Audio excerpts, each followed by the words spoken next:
Fala aí, galera do canal Botafogo Digital, eu sou o Carlos Albuquerque, ainda me recuperando aqui, minha voz ainda tá melhorando. Enfim, hoje, segunda-feira, 14 de abril, uma semana importante. Teremos jogo com o São Paulo na quarta-feira, depois teremos jogo com o Atlético Mineiro no domingo, na outra quarta, Estudiantes e no outro sábado à noite, o Fluminense. Uma sequência aí boa, interessante, né? E, claro, a torcida tá querendo ver o Botafogo performando, né? Além do resultado, primeiro o Botafogo precisa voltar a ter minimamente aquela intensidade e aquele plano de jogo que foram as marcas aí do último ano, quem sabe até dos 2 últimos anos. Agora, em 25, eu consigo lembrar de 2 atuações aí consideradas boas, né? O clássico com o Fluminense no Campeonato Carioca, quando os jogadores titulares reestreiam, né? Entram na temporada, e depois também o jogo com o Palmeiras lá no Allianz Parque, foi uma boa atuação já sob o comando do Renato Paiva. No mais, eu não consigo lembrar de uma outra atuação que tem ali nos orgulhado, né? Se você lembra, comenta aí embaixo, porque tá difícil, tem que puxar pela memória, né? Pessoal, vamos começar falando da garotada do Sub-19, estreou ontem nos Estados Unidos, com transmissão da Botafogo TV, e estreou com o pé direito 3-0 para cima do time da casa, o FC Dallas. No grupo C, tivemos ainda o resultado do Eintracht Frankfurt, passando pelo Albion Hurricanes por 3-2, portanto o Botafogo é líder aí no saldo de gols.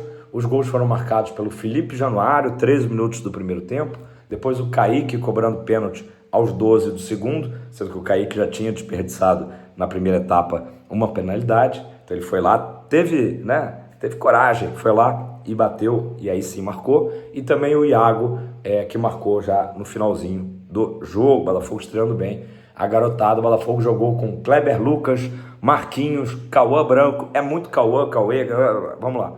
Kleber Lucas, Marquinhos, Cauã Branco, Cauã Cruz, Lucas Camilo, Huguinho, que recentemente renovou o contrato, Cauã Zeppelini e Felipe Januário, além do Rafael Lobato. Depois entrou o Bernardo Valim, o Yarlen, depois entrou o Cauã Toledo e finalizando com o Kaique, depois entrou o Iago. É muito K nesse time, né? Mas enfim, é a geração, né? É a geração dos Kaiques, Cauãs e nomes aí semelhantes, né? Vamos falar do nome mais fácil? Luiz Henrique, né? A gente continua falando do Luiz Henrique, porque, claro, estamos sentindo saudades aí das atuações do Pantera, né? Ele participou com um golaço na vitória do Zenit, né? Lá no Campeonato Russo, e também teve no mesmo jogo, né? O Wendel deu uma bela assistência para gol, né? Nessa goleada aí do Zenit diante do Krasnodar. Foi 4-1 a partida. O Luiz Henrique, o gol dele, ele chega a driblar 2 vezes ali o mesmo marcador na entrada da área, e depois fez aquele arremate com a marca do Pantera, né? E o Wendel, né? Que a gente sabe, ele vai integrar o grupo do Botafogo. Ele deu uma assistência para o 3º gol, tá? O gol marcado pelo nosso bravo Glushenkov. Beleza? Falando também dos jogadores, né, que saíram, né? A gente está naquele momento nostalgia. O Almada segue também muito bem lá no Lyon, né? Com boas atuações aí, um jogador que se firmou em pouco tempo, tal qual ele fez no Botafogo, também lá no Lyon, também uma rápida adaptação ao futebol europeu, né? Pessoal, o Botafogo, ele contratou um goleiro para o Sub-20, né? É o Ryan, tá? Ou Rian, de 19 anos, que estava no Cuiabá. É um reforço aí que foi noticiado pelo jornalista Matheus Mandi, né? E ele foi adquirido em definitivo pelo Botafogo, 3 anos de contrato, até março de 2028. Ele que já tinha esse ano 3 partidas pela equipe B, lá do Dourado, né? Disputou inclusive a Copa Mato Grosso no ano passado, então ele agora é mais um reforço para a posição. O Botafogo já conta no Sub-20 com os seguintes goleiros, tá? Tem uma legião de goleiros: Cristiano, Luiz Fabiano, Kleber Lucas, Matheus Lima e Gabriel Ferreira. Então a gente espera que o próximo goleiro do Botafogo, né, a integrar ali, de repente ser um 3º goleiro do elenco, seja vindo da base, né? É o que a gente tem batido nessa tecla aí. O que falta ainda para o Botafogo na SAF, e óbvio que a SAF tem consciência disso, é uma melhoria no sub-20. Chega um momento que o Botafogo não precise mais ficar contratando tanto na base e sim consiga, né, produzir aí os seus próprios craques, né? Esse com certeza tem que ser um plano, né, para os próximos anos, uma meta para a SAF do Botafogo. Galera, falando ainda da arbitragem, acabei ontem não comentando, né? Comentei muito por alto sobre as dúvidas ali no gol do Bragantino, logo aos 4 minutos, né, de partida. O gol saiu de um escanteio, né? A gente sabe que escanteio não tem impedimento, só que foi uma jogadinha curta que depois volta, né? E aí depois, no segundo momento, obviamente que já passa a existir impedimento para o próprio batedor do escanteio. Jogada ensaiada do Massa Bruta, né? E o VAR causou polêmica, né? Uma posição ali, o jogador do Bragantino aparece com o corpo bastante inclinado e é o que se fala hoje em dia, né? Um impedimento muito ajustado, né? Ou seja, é difícil a gente dizer para um lado ou para o outro se estava impedido.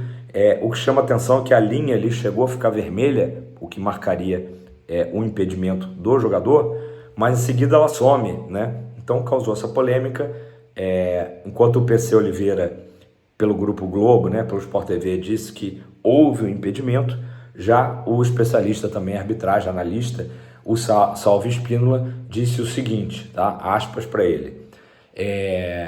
Não há como ter certeza se o lance foi validado corretamente. O gol do Red Bull Bragantino na vitória sobre o Botafogo, dúvidas? Sim, muita dúvida na construção da linha e no posicionamento das câmeras. Então é justamente isso, uma dúvida se o posicionamento era o mais correto para aquele lance. Olhando assim ao olho nu, né, a imagem congelada, realmente parece estar pelo menos na mesma linha, né, o que caracterizaria ali o impedimento. Como eu disse, né, enquanto o zagueiro do Botafogo está numa posição ali mais vertical, né, o atacante, o jogador que faz a assistência, está com o corpo bastante inclinado, né? O Salvo Espíndola continuou e disse o seguinte: impedimento semiautomático é a solução. O futebol brasileiro não pode ficar sem essa tecnologia, é um investimento e não despesa. E a gente tem visto aí, né, coisas da CBF, né, salário do presidente, verba para as federações, todas elas aumentando, né, sendo inflacionadas, e o próprio investimento em formação de árbitros, em aulas e treinamentos de reciclagem para os árbitros, recebendo cada vez menos incentivo, né, menos grana. E essa tecnologia do semiautomático é muito simples, né? Você pode estar ali por 1 centímetro de diferença, vai detectar. Claro que o que eu estou falando aqui não apaga, não anula a péssima atuação do Botafogo no sábado, né? A derrota foi merecida, o próprio Renato Paiva reconheceu isso após o jogo. O Botafogo fez uma atuação abaixo da crítica, mas a arbitragem, né, tem que ser falada, tem que ser abordada. Realmente é um gol ali que deixou todo mundo na dúvida se o jogador estava em condições ou não, né? Tem que ser falado, né? E não tem jeito, né? O VAR vai continuar a cada rodada sendo o tema. Em pelo menos um jogo, no mínimo um jogo, vai ter polêmica. Ontem, por exemplo, no jogo lá da Arena do Grêmio, teve uma bola que o Gerson corta, né, com o braço, e não foi marcado pênalti, né? É um lance, ao meu ver, interpretativo, mas a regra do pênalti também toda hora muda. Houve um desvio nítido, né, da direção da bola, apesar de que o Gerson estava ali fazendo até o movimento de ficar com o braço para trás, para evitar que isso acontecesse, mas acabou acontecendo. Então, é pênalti? Não é pênalti? Depende da camisa, né? Infelizmente, a gente sabe que isso acontece. Na primeira rodada, o Palmeiras teve um pênalti bizarro marcado a seu favor contra o Sport do Clube do Recife. O Sport no sábado, de novo, também foi prejudicado contra o Vasco, na derrota de 3-1. Então, só o Sport aí já pode marcar 2 erros no comecinho do campeonato. Então, é muito complicado. O Botafogo tem que ficar esperto, né? Gente, vamos falar aqui de como fechou a rodada. O Botafogo está em 10º lugar, né? Tá ali fechando a primeira página, Tá muito embolado ainda o campeonato, tá no início. Os líderes aí, o Palmeiras e o Flamengo têm 7 pontos, então o Botafogo tá com 4, mesmo com a derrota, ainda tá um jogo só dos líderes. Mas, claro que é importante não desgarrar, mas é um campeonato que começa com muito equilíbrio. Ó, vamos ver aqui a zona da degola, tem o Mirassol, o Santos e o Vitória com 3 pontos, é isso? E o Sport também com 3 pontos. Tem uma galera... Não, tô falando jogos. Tô vendo aqui besteira, galera, que eu tô falando. Mirassol com 2 pontos, Santos com 1, Vitória com 1 e Sport com 1. Então o Vitória, que não tinha pontuado ainda, pontuou. Conseguiu. Foi uma rodada de muitos empates, né? Foi uma pena que o Botafogo não tenha conseguido pelo menos um empatezinho. Já, né? Aquela altura ali já seria um bom resultado. Então, uma rodada que teve muitos empates. Naturalmente, quem conseguiu vencer, o Fluminense, por exemplo, venceu no último lance contra o Santos, no Maracanã. Então, deu uma avançada na tabela. Então é isso, galera. Palmeiras e Flamengo 7 pontos, Juventude e Vasco com 6, fechando aí o atual G4. E o Botafogo está justamente uma posição acima do Bragantino, que nos derrotou, e uma posição abaixo do Corinthians. Mas toda essa galera com 4 pontos, tá? Ceará com 4, Corinthians 4, Botafogo 4, Bragantino 4, Cruzeiro 4, Cruzeiro que empatou ontem com São Paulo, nosso próximo adversário, 1-1 lá no Morumbi, né? O São Paulo ficou com 3 pontos. Pessoal, botei na thumb, né? O Renato Paiva precisa achar uma solução o mais rápido possível. Não acredito que ele irá insistir no erro do Patrick de Paula, né? A menos que ele seja muito teimoso e queira criar uma briga, né? Tal qual aconteceu lá no período que ele teve à frente do Bahia. Já deu para ver que o Patrick de Paula, por mais que esteja treinando bem, por mais que esteja se esforçando, tá mais fininho, tem marcado gols, né? Ele não funciona na posição de camisa 10. E aí, né, aquela hora que a gente vê que o planejamento do Botafogo ficou abaixo do esperado. Oscar Romero seria uma solução agora? Talvez, não é um jogador dos nossos sonhos, mas foi dispensado. Se ele estivesse no elenco, talvez fosse um cara que pudesse atuar por ali provisoriamente. Não estou dizendo que o Oscar Romero seria o camisa 10 do Botafogo para toda a temporada, mas é um cara que tem habilidade para estar naquela posição. O que a gente tem falado já há alguns dias o Patrick de Paula jogando ali no meio de campo, ele está atrapalhando o Marlon, e o Marlon deixou claro isso nas entrelinhas ali da entrevista que ele dá no intervalo, e está atrapalhando o Savarino, principalmente, que fica jogando na esquerda, na ponta esquerda, que não é a dele, e baixou de rendimento absurdamente, né? A gente sabe a qualidade do Jefferson Savarino. Então, o PK não está sendo uma solução, né? Não tem como o Renato Paiva insistir nisso. Beleza, testou, errou, não deu certo, insistiu. Não dá para continuar no jogo de quarta-feira com o PK nessa posição. Ou, se o PK está pedindo passagem nos treinos, bota ele como no lugar do Marlon, por exemplo. O que também não faria sentido, mas estou aqui tentando entender a cabeça do Renato Paiva, né? Precisa achar alguém no elenco para ocupar essa posição. Tá nítido que não é o Patrick de Paula, né? Tem que deixar de lado, já falei isso aqui ontem para quem não me assistiu, essa coisa de minha missão aqui é recuperar o jogador. Não, precisa recuperar o Botafogo. E se tem uma fila de recuperação de jogadores, tá muito na frente do PK o Santos Rodrigues, que é a grande contratação dessa janela. O jogador veio por 15 milhões, possibilidade de chegar a 18 milhões de dólares, né? E também não está rendendo nada, né? Então, se tem uma preferência, foco total no Santos Rodrigues. Esquece um pouco o PK, com todo respeito ao Patrick de Paula, né? Todo jogador merece respeito, todo jogador merece oportunidades, mas está nítido que não está funcionando. No jogo de sábado, a teimosia do Renato Paiva foi até o segundo tempo. O Botafogo volta para o segundo tempo com a mesma formação. Parece que é aquela coisa do treinador de dizer, olha, não errei. Não errei. E aí você joga a bucha para cima dos jogadores. Os jogadores têm culpa? Tem culpa também. Os jogadores não estão jogando bola, não estão... Muitos jogadores, né? Não quero generalizar, mas muitos não estão entregando o que podem.